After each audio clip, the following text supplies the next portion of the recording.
Salut les amis, comment ça va? Aujourd'hui, je suis ravi de vous retrouver. Vous allez voir, je vais vous présenter encore une fois une voiture assez exclusive. Alors, tant pas par la marque ou le modèle, mais vraiment, on va dire, par la série. C'est une série spéciale, vraiment limitée. Il n'y a eu que 100 exemplaires en tout. Vous allez voir que le degré de finition apporté est très intéressant. Mais le but de cette vidéo, vous allez voir, c'est pas évidemment le modèle, mais c'est plus le travail qu'il y a à fournir dessus, puisqu'elle présente une grande spécificité. Allez, on la retrouve.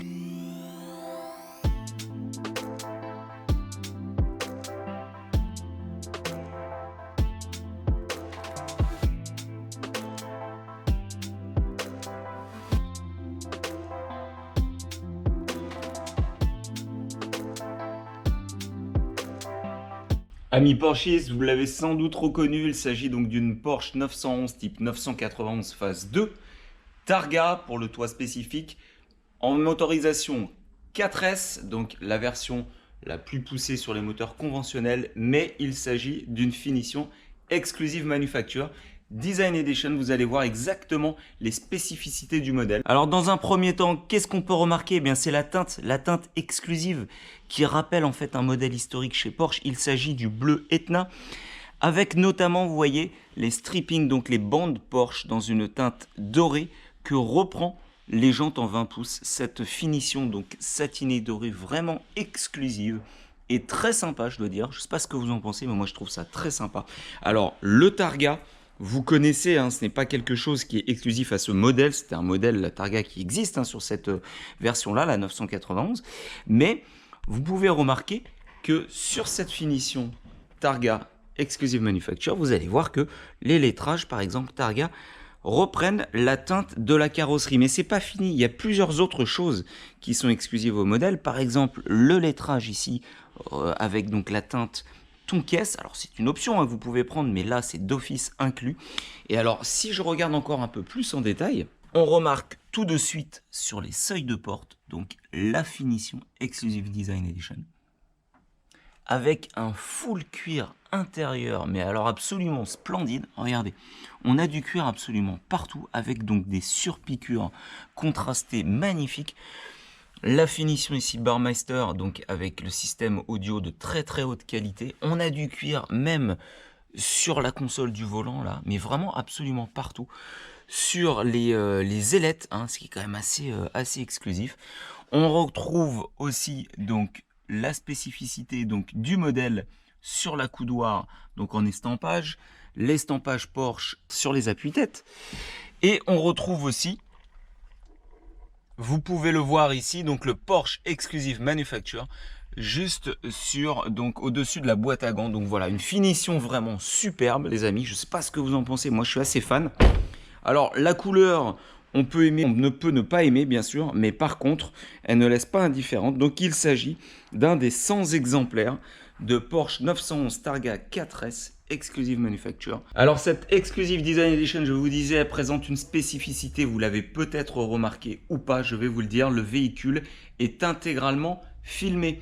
Un film donc de protection, un PPF qui a été posé sur le véhicule dès son immatriculation. Donc en réalité, il n'y avait pas déjà de dégâts sur la carrosserie lorsque le film a été posé. Et c'est ce qu'il faut faire, si possible, c'est poser donc un film de protection au plus tôt sur la carrosserie. Regardez, on peut le voir, le film de protection donc, qui a été posé donc, avec un format prédécoupé, un pré-cut. On peut voir ici donc, les découpes sur les bords des éléments. Alors, le client, qu'est-ce qu'il m'a demandé sur ce véhicule? Eh bien, écoutez, il trouve que son film PPF présente quand même quelques imperfections de surface.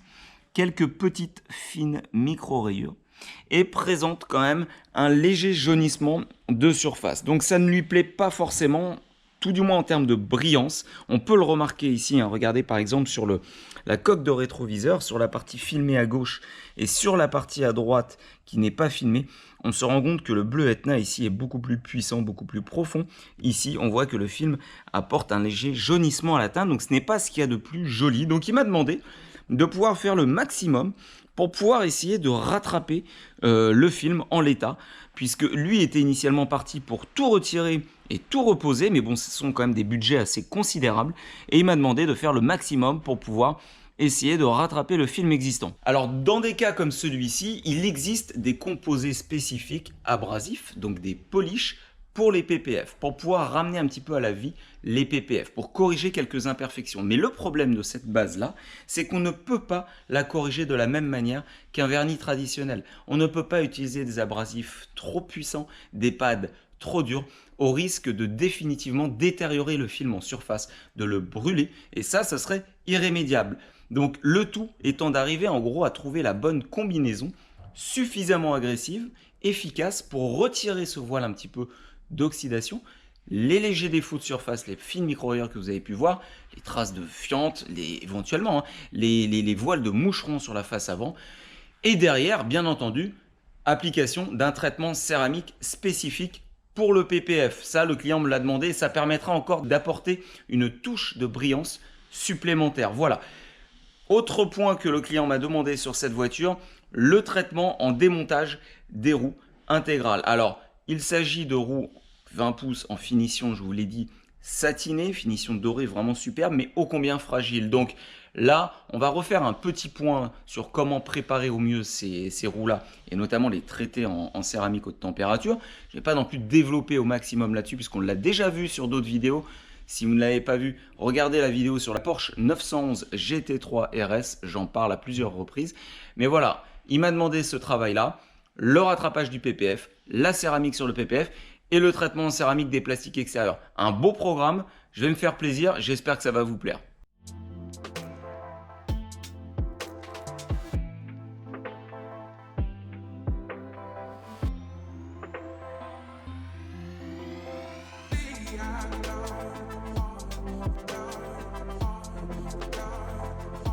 Bon, ça y est, je viens de terminer de sortir les 4 roues. Vous avez bien remarqué que je me suis fait aider. Surtout, n'y allez pas seul. Si vous avez la possibilité de vous faire aider, faites-le. Les roues sont lourdes, encombrantes. Une erreur est vite arrivée.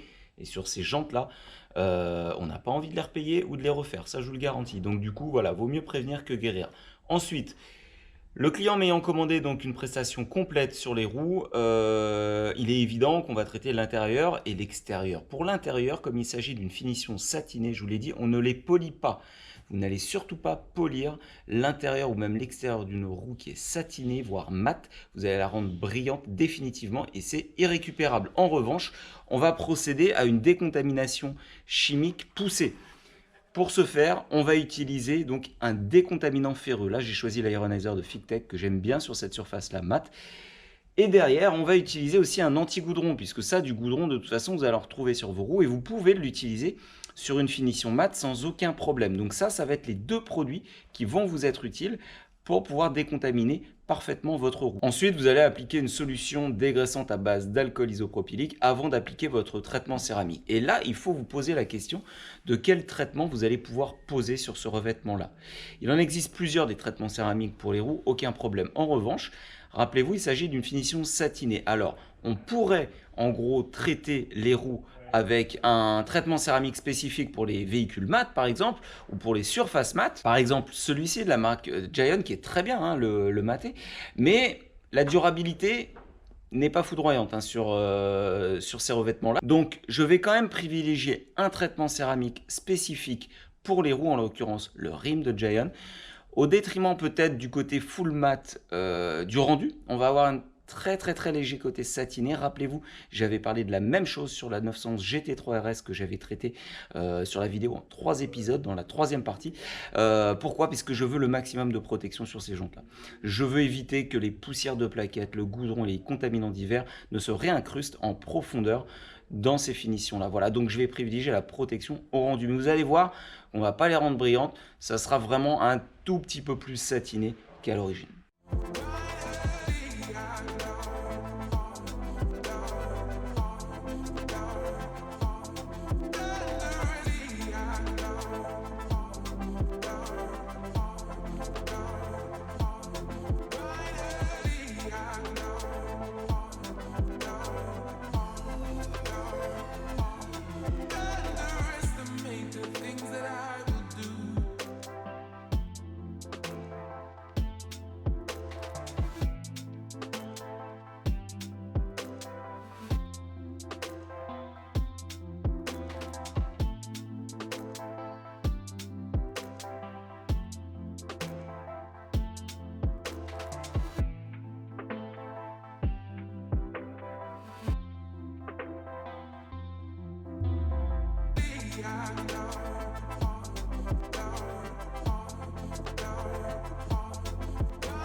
Bon, je viens de terminer de traiter la roue avant droite, il me reste bien sûr les trois autres et surtout à passer la seconde couche de céramique. Maintenant, en attendant que la première couche sèche, je vais m'atteler au passage de roue et bien sûr aussi aux étriers de frein qui vont être aussi traités en céramique dans la formule bien entendu. Alors, sur les passages de roue, pas énormément de saleté, du classique, pas mal de goudron sur les parties blacksonnées, sur les parties plastiques également, donc je vais utiliser le même produit, l'anti-goudron, le même dégraissant, sur les étriers, sur les parties plastiques et sur les parties brutes.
Ça y est, les 4 roues sont désormais terminées. Je vais donc passer maintenant à la suite. Je vais les mettre sous housse pour les protéger. Et donc, on va passer à la partie la plus intéressante pour moi dans cette réalisation, le travail sur le PPF. Et on va voir un petit peu con quelle mesure on est capable de pouvoir le rattraper et surtout avec quel polish, quel pad, quelles sont en gros les techniques qui nous permettent de tirer le maximum de la rénovation de ce PPF. Allez, on est parti.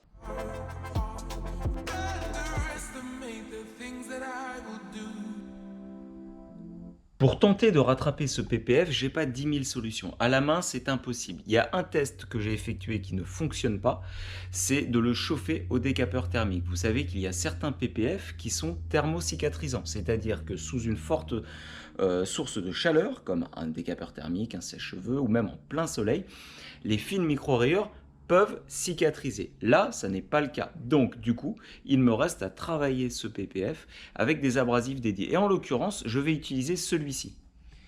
Le PPF Renew de la marque Gaillon. C'est un polish, on va dire, spécifique pour ces revêtements-là, avec des abrasifs étudiés pour ne pas trop le surchauffer. Ensuite, je vais essayer différentes combinaisons avec différents pads, différentes duretés, allant du plus soft au plus dur, sachant que mon plus dur reste quand même au maximum un médium.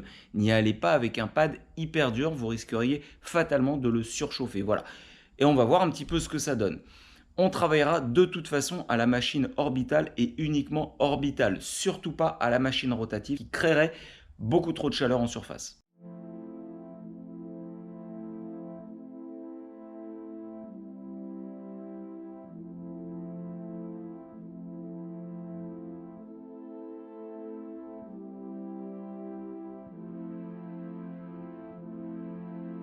Bon alors les amis, j'ai fait mes tests avec mes différents pads et le verdict tombe, je n'arrive pas à rattraper les micro-rayures, elles sont bien trop profondes. Je vous l'ai dit, j'ai testé au décapeur thermique, ça ne fonctionne pas. J'ai testé avec les 4 pads qu'on a pu voir, ça ne fonctionne pas. J'ai même upgradé un peu le polish en passant sur un intensif, c'est vraiment le max qu'on puisse faire et ça ne fonctionne pas. Par contre, le gain notable, c'est la clarté.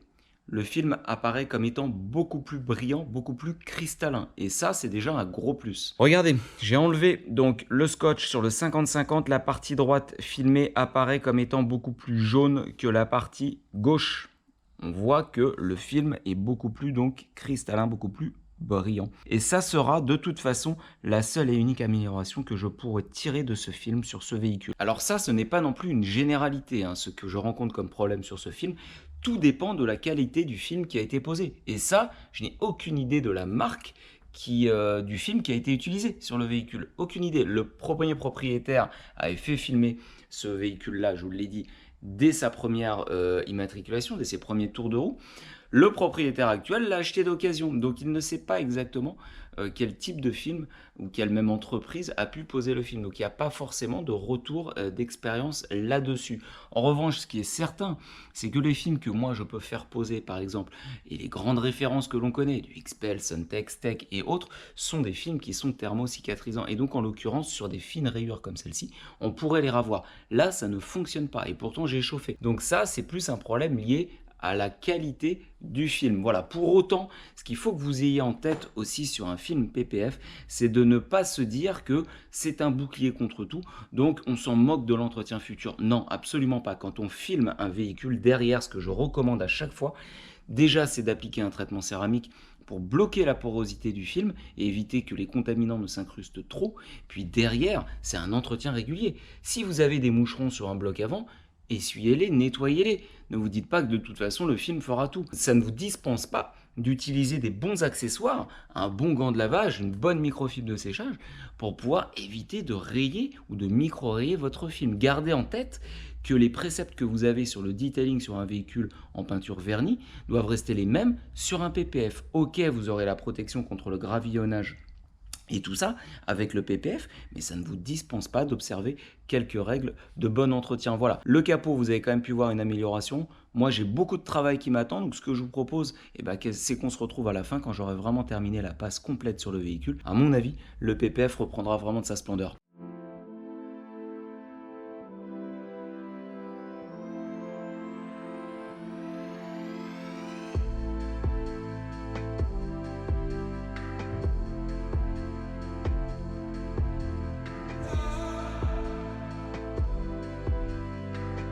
Avant de commencer à polir le PPF, il y a une action indispensable à faire, c'est la décontamination chimique. Alors ça, on vient de le voir sur les roues, mais sachez qu'un PPF se décontamine chimiquement. Il faut le faire. N'hésitez pas à utiliser donc un décontaminant ferreux, mais aussi un anti-goudron. Et vous allez voir que là, notamment sur le bloc arrière, on a beaucoup de goudron qui est présent. Donc utilisez le même anti-goudron qu'on vient d'utiliser sur les roues sur votre PPF. Regardez ici, là, tous ces petits points noirs là qu'on aperçoit.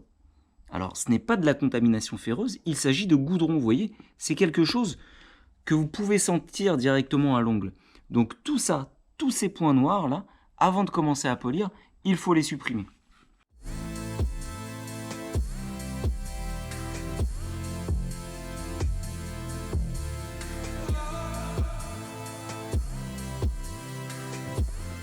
Les amis, je vous reprends quelques instants pour vous montrer quelque chose. Alors déjà, on peut clairement voir là, la différence sur le 50-50 entre la partie gauche que je n'ai pas traitée et la partie droite qui est beaucoup plus translucide.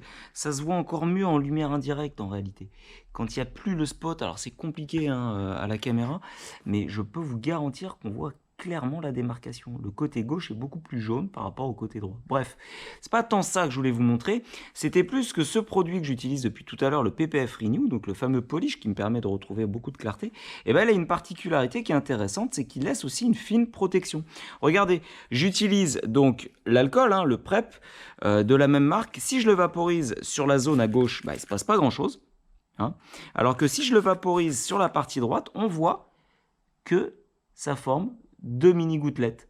Donc on a quand même une protection, alors que pour autant c'est une base alcoolisée. Bien sûr, si j'essuie la partie à droite sur la base d'alcool et que je renouvelle l'opération,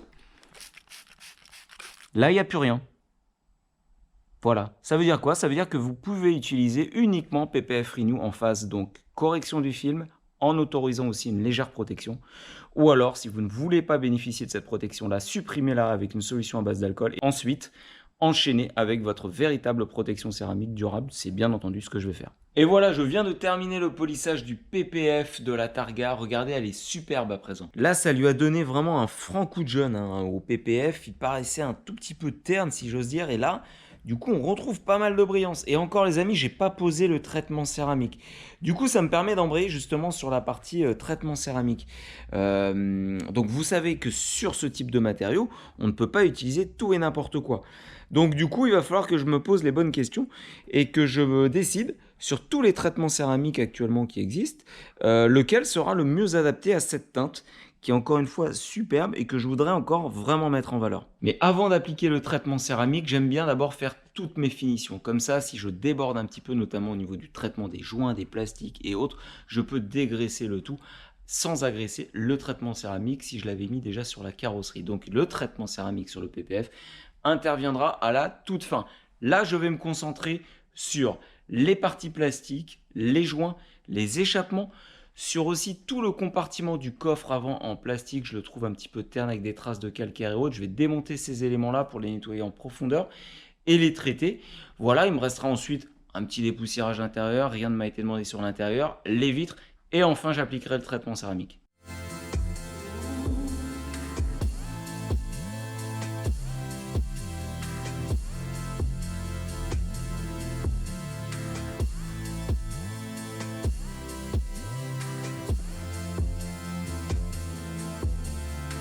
Regardez autre chose là, on se rend compte qu'il y a énormément de calcaire incrusté sur les parties plastiques et aussi sur la carrosserie. On va remédier à tout ça.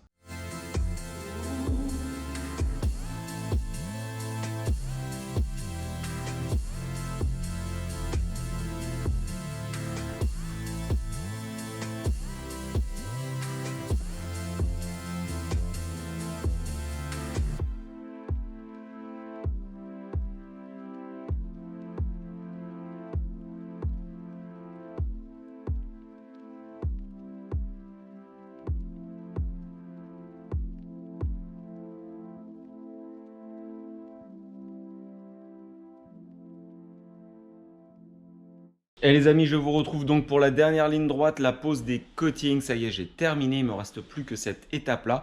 Et là, comme je vous le disais, je me pose encore la question de savoir quel coating je vais mettre sur ce PPF. J'ai le choix, regardez. Voici le choix qui s'offre à moi. 4 grandes marques, plus ou moins donc spécialisées dans le PPF.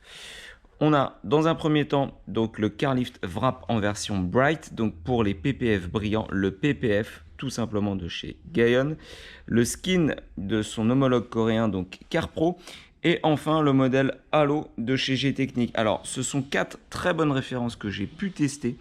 Elles conviendraient parfaitement pour ce type de PPF sans aucun souci. Alors si je m'en réfère quand même au cahier des charges client, ce dernier m'a demandé vraiment une très grande brillance sur son film, c'est ce qui lui manquait. Et en tout état de cause, celui qui donne la plus grande brillance, à mon sens, c'est le Carlift Wrap en finition Bright, donc qui m'avait donné entière satisfaction sur un PPF, sur un véhicule noir, je m'en rappelle encore. Donc je pense partir là-dessus les amis. Encore une fois, c'est mon choix personnel, il n'y aurait pas de mauvais choix à choisir telle ou telle référence. Vous pouvez faire selon vos propres priorités. Voilà, je dégraisse le véhicule, j'applique le bicouche et ensuite on se retrouve pour le résultat final.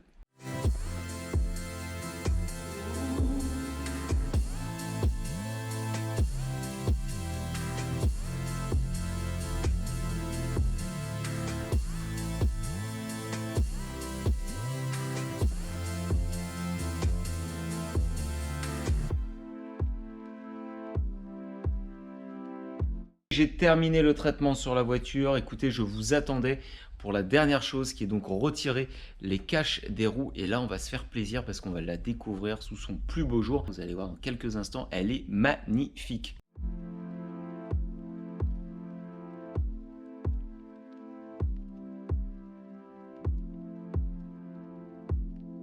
Regardez-moi un peu cette beauté. Est-ce qu'elle est pas belle comme ça? Avec le traitement que j'ai pu mettre, Rim, ça me faisait un peu peur sur le côté satiné et en fait, c'est juste parfait. On n'a pas du tout de brillance ou d'excès de satiné sur le rendu. On a vraiment un truc superbe. Et le traitement sur le film, là, on prend une vraie claque visuelle. Je suis persuadé que le client va apprécier, lui qui voulait de la brillance sur son film, hein, que le véhicule ressorte beaucoup plus brillant. Bah là, je pense qu'il va être servi, le monsieur, en réalité. Je pense qu'il va être servi, puisque là, en termes de brillance, on est vraiment au top. On a vraiment la voiture qui est absolument superbe. Et regardez encore une fois là, le petit rappel, hein, de la bande Porsche dans la teinte des jantes, ça c'est somptueux. Alors que je récapitule un petit peu le travail qui a été fait sur cette voiture. Démontage des 4 roues, traitement intégral, intérieur, extérieur des jantes, étrier, passage de roue. Ensuite, une correction au PPF Renew sur tout le film qui paraissait quand même un peu terne, un peu oxydé en surface et surtout micro-rayé. J'ai fait ce que j'ai pu, ça vous le savez, je ne vais pas revenir dessus. J'ai fait ce que j'ai pu sur la passe de correction, mais globalement, on a eu quand même de très bons résultats. Ensuite, application d'un traitement céramique. J'ai choisi donc celui de la marque Fictech, le wrap en version Bright pour ce film qui est transparent, brillant. Voilà quelques détails de finition comme tous les plastiques extérieurs, les échappements bien sûr, les plastiques du compartiment avant. Et puis voilà, on m'a rien demandé sur la partie intérieure. J'ai juste fait un petit coup de clean général. Et puis voilà une prestation globalement qui m'a pris 2 jours et demi de travail. Je ne sais pas exactement en termes d'heures, mais globalement on est sur ces bases-là. Allez, on en profite maintenant qu'elle est en version donc Targa ouvert. Regardez un petit peu l'intérieur, on voit encore mieux tous ces détails, toutes ces finitions superbes. Là, même vraiment les petites ailettes des aérateurs en cuir avec les stitching, donc les surpiqûres dans la couleur de la carrosserie. Donc là, vraiment en bleu Etna. Donc là, vraiment, c'est superbe. Du cuir, il y en a partout. Toute la console centrale est en cuir. C'est vraiment impressionnant. C'est la première fois que je traite une 911 dans un détail pareil, enfin avec des détails pareils. Vraiment la première fois, là on voit mieux, hein, l'estampage sur la baguette. Porsche Exclusive Manufacture, c'est quand même vraiment splendide.